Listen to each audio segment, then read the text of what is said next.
Guys and girls, welcome back to the channel. Today it's a maxi scooter day, so let's just cut to what I'm on. Come on, let's go.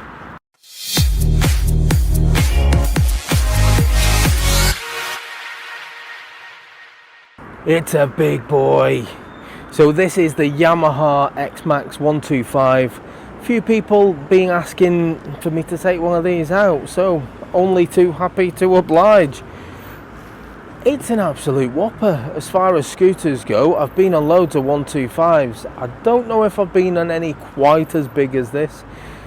Let's have a look round it the usual way, and as always, let me know in the comments exactly what you think. But it's a big one. Just look at the size. I don't know why I went high pitch. I think it's because I'm shocked at how big it is. So these maxi scooters are brilliant. I have been on a couple and they have been really comfortable, especially for longer journeys. They're amazing, and you can see this one's already set up with the top box as well, like a transformer head at the front there.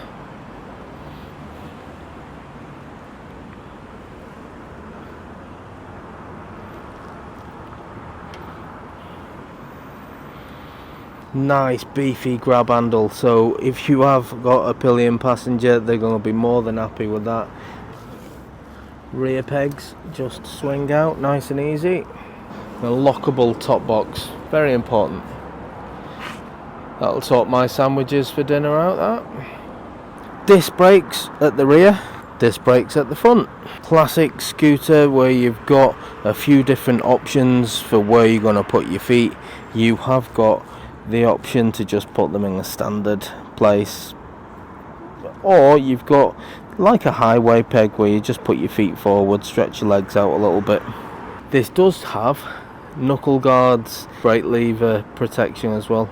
This is fully loaded. As you can see here, we've got heated grips, always good for all year round riding.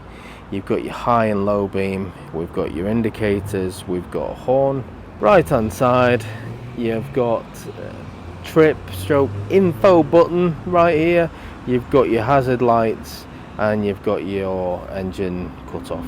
Now this bike is keyless, so your ignition is just done by this switch here. Open. Oh, so what have we got in here? So you've got little storage cupboard there, you've got 12 volt, and there's also, oh look at that, someone's kindly put one of those in. So you've got the adapter there for your 12 volts, so you can put two USBs in. So I can't show you the storage underneath. I will speak to the guys in there. I don't think the mechanic's in today, so it doesn't help me. I'm sure these have got adequate storage, but I just can't show you. What a pain. A 124 0.6cc engine. It is liquid cooled. It's a single cylinder 4-stroke, and it has 12.1. got to have the one because it's more. 12.1 horsepower. So that's fairly decent as far as 125s go, but it is a heavy bike for a scooter. I mean, I've been on loads of 125 scooters, 125s around the 12 horsepower, but they don't seem to be as big as this. So we're going to see how the size and I'm sure the extra weight is going to affect it. That's the walk round done. Now, as far as scooters go, yeah, this one's loaded with kit. It's made to go further, isn't it? Let's face it, the setup on this, it's made to do extra miles. It's made for you to be in the seat for longer. So let's take it for a ride. Let's see if it's comfortable to do all those things. Yeah, looking forward to it. I do like a scooter. This one's got a bit more road presence about it, so yeah, should be good this. Before I do go for my little ride, don't forget to let me know in the comments what you think about this bike. If you've had one of these, if you've had a good experience or even a bad experience, let's share. Open up, let other subscribers know exactly what you think about it. And if you haven't subscribed, hit the button, the more the merrier. Yeah, another shameless beg. If you want to help the channel grow, Don't forget, you can always buy me a coffee. I'll put a link in the description, and it does help because I've said many a times, these videos that I put together, it's all in my spare time. Financially, I don't make any money out of this. It doesn't even cover the running costs of the channel and putting the videos together, so any help you can give would be much appreciated. So I'll put links in the description for that. I'll also put a link in the description for Into Moto for this bike if you're interested. So come on, let's go for a ride and see how we get on. There isn't a step through as such. It's very high up. Now don't get me wrong, you don't have to throw your leg over the conventional way. You can still kind of go via the step through, but it's not particularly easy doing that. It's a bit of a pain. It's got an 800mm seat height. I'm on the balls of my feet. I'm probably a centimetre or two from getting my heels down, so it's not actually that tall for somebody of my height, that being 5'8" with a 29-inch inseam. Rolls off the tongue now, that. Let's start this bike up, shall we? Let's see what it sounds like. Oh, nice and smooth. So this bike is for sale with Into Moto, as you would guess, considering I'm right outside their shop. It'd be weird if it was for sale somewhere else. Now, it is a used bike, and I believe the price tag for this is £3,799, which I think is quite expensive for a scooter. That being said, I think these bikes, they're not far off about £6,000 brand new. They're actually quite expensive bikes new. So 3,800 and, or what was it, £3,799 is actually quite a big saving on a new one. Now this has got a couple of miles. It's got 7,000 miles on the clock, but again, that's not a lot if you consider the type of bike. You could go touring on this, or so they would have you believe. Let's go for a ride and I'll tell you whether I could go touring on this. Seat wise, yeah, it's comfortable. Let's see if that transfers during the ride. Let's go. Now I do like the foot position. You don't feel scrunched up, so if you were a little bit taller, you'd be fine riding this as well.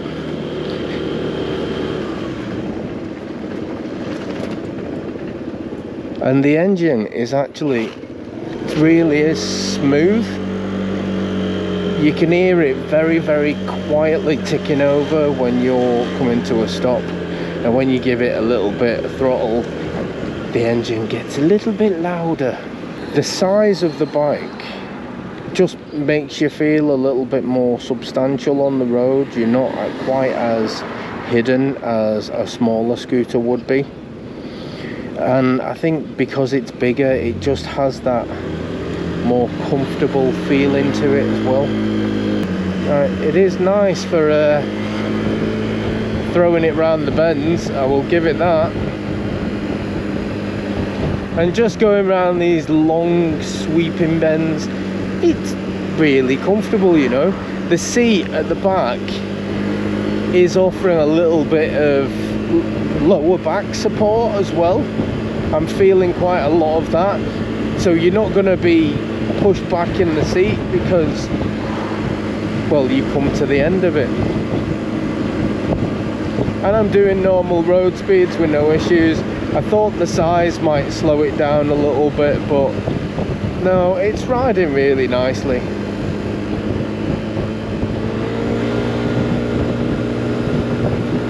It picks up speed smoothly.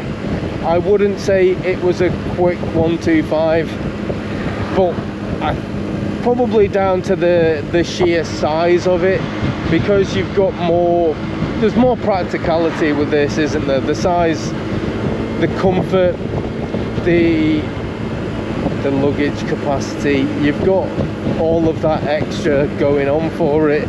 It's quite a windy day today.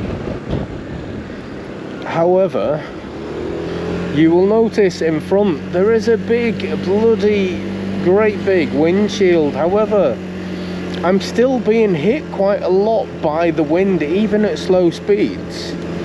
It's not doing a great job.